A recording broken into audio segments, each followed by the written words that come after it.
Should we pick Nick or pick Quick?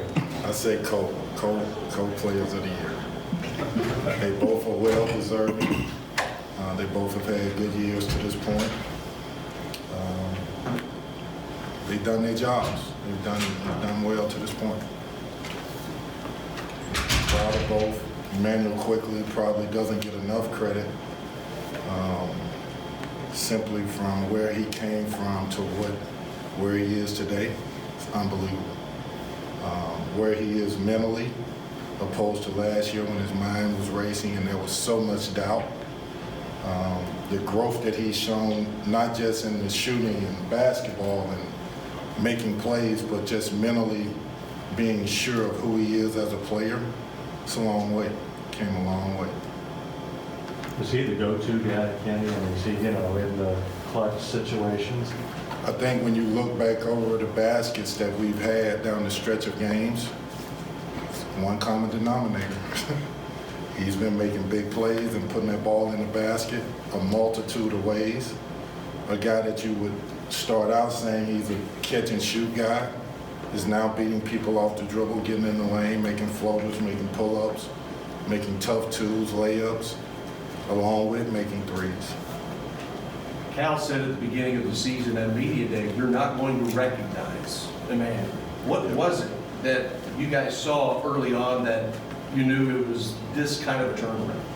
Just his mental approach from the summer when he first came back. I think that was an all-star game or a summer league game or something that he played in. And people were calling saying, wow, he had 40-something in this game. It was against pros, it was against top-level guys, and he looked different. And then when he came here, there was a different type of swagger about him. He could handle criticism, he can handle tough coaching, which last year he struggled with. Being able to deal with you letting the coach down by not performing to your ability. I think that weighed on him last year, where now is the only person I have to please is me. I know what I'm doing. I'm comfortable with who I am as a player. And I think another part of Emmanuel's growth has been his faith in God. Doesn't get talked about a lot, but he has depended on that when he needed it the most. Kenny, when he came in, a lot of people consider him as a potential point guard. He's going to play off the ball with Agans. How big an adjustment is that for a kid who's used to playing point to play off the ball? I would say it's a huge adjustment just simply from the point of not having the ball in your hands. You lose a little bit of that making decisions, having the ability to make decisions regardless. And so you have to adjust your game. The great ones that have came here, the players that have had a lot of success, Jamal Murray's, Isaiah Briscoe's, those guys had the ball in their hands so much in high school, and the adjustment, even Tyler Hero, the adjustment of playing off the ball traditionally it has made them better basketball players. I think Emmanuel is a case of that. It's going to make him, and it has made him, a better basketball, a more well-rounded player. Was he a scoring point guard before? Yes. Because it looks like you play, Yeah, and I think now what you're watching, his decision-making has came just as far as any part of his game. Decision-making has gotten better. Now, is it where it needs to be? No, but it's light years ahead of where it was. To be able to beat a person off the dribble and make a quick decision, whether it's a lob, a skip pass, or shoot it. I think that has came a long way with him. Kenny, it seems like maybe foul trouble has robbed him of a couple bigger games, but Cal has said of EJ, he's so, after last game he said he's so close. Yeah, he is close. I think what happens to the mental part of it when he gets that second foul and having to sit, it takes away his aggression. And so he goes back to being tentative. But when he's starting games off like he started the last two, you're expecting to have a big night, and then all of a sudden you get your second foul. But his energy is way better, his rebounding is better, his fighting to make plays for us to win, it's been really good. here's one for you guys. He's posting up harder than he's ever posted up. Second part of that is our guards haven't passed him the ball. So even we're in staff meetings and in film sessions saying, EJ, why don't you just punch the guy that's not passing you the ball? Like, let him know, like, you want this ball. Don't just accept a guy saying, my fault, my bad, and he shot the ball when you're wide open with a defender. What do you guys say to him when he gets the second foul? How should he address not getting tentative when he gets that second foul? How should he react? Well, if he gets it in the first half, I think what we've all have done is he knows he's not going back in.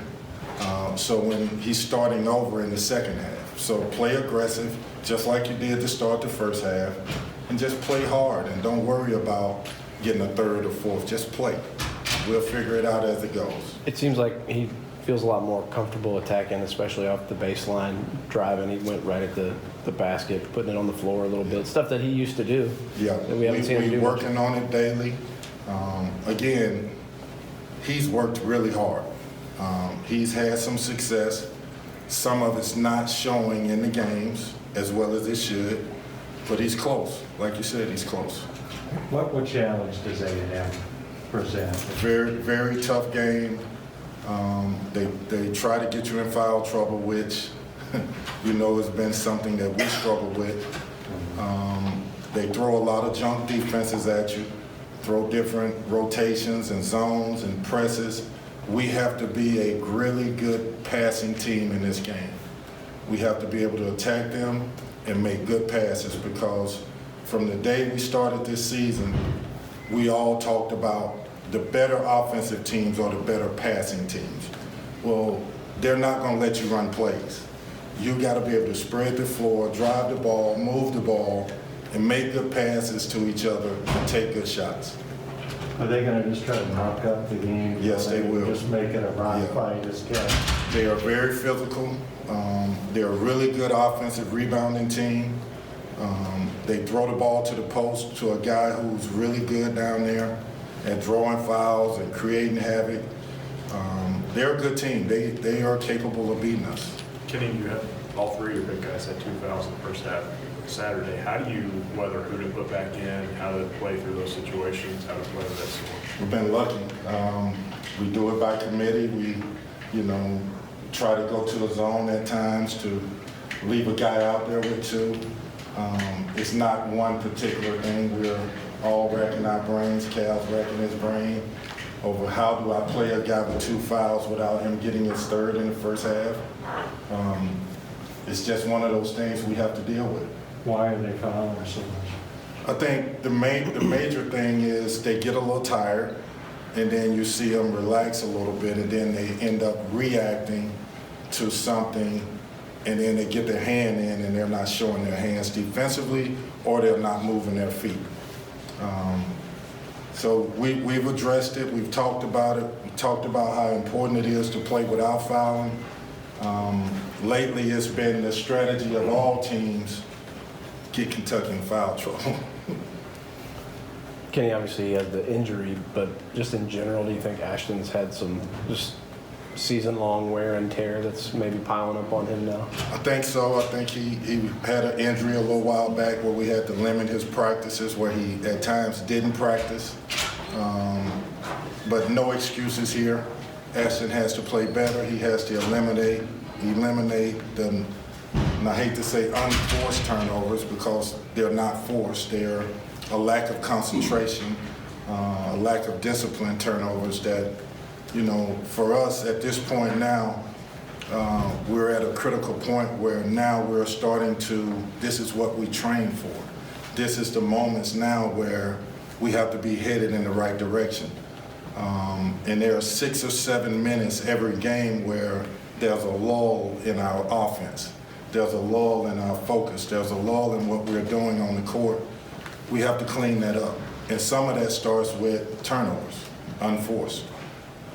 Have you seen defenses adjust to Ashton in the way that he gets in the air sometimes with nowhere to go? Yeah. Maybe earlier in the year, he got away with it. Well, what has happened the last couple games is when he drives, before the defenses were collapsing and he could make passes. Now the defenses are spreading out, going to shooters, and he's having to make the read of, do I shoot it or do I throw the lob? Well, they may take Nick Richards away, the lob is not there. He has to be under control and reading, I have a shot. If I miss it, I miss it. I just can't miss them all, as Cal would say, but I got to put it on the rim and allow our bigs to rebound. Can you all found any solutions to the press at the end of the games in the last 48 hours or whatever? Well, for the first time since I've been here, we're struggling with a press at the end of games, and it's not during the game, it's more toward the end when the game is win or lose. And a lot of it starts with guys like Tyrese, who's standing over here, not getting into the body of the defender and just coming and meet passes. But but he's a little hurt. I like that. But it's more of just getting into bodies, breaking open. It's not a thing of where we're running the wrong press offense. That's not the case. Our press offense has been great for years. We just got to get better at getting in the bodies and getting open and being strong with the ball. Does Texas A&M use any of that? They do, and they will probably throw some press at us and scramble the game up like we talked about before, and we have to make the adjustment and be, again, I go back to this. We've trained all this time for this time of the year. Right now, we want to be playing our best basketball leading up into going into the tournament, going into the NCAA tournament. A lot of that offensively starts with passing. Making good passes, being a really good passing team, seeing each other, making extra passes, and attacking defenses. One or two more guys.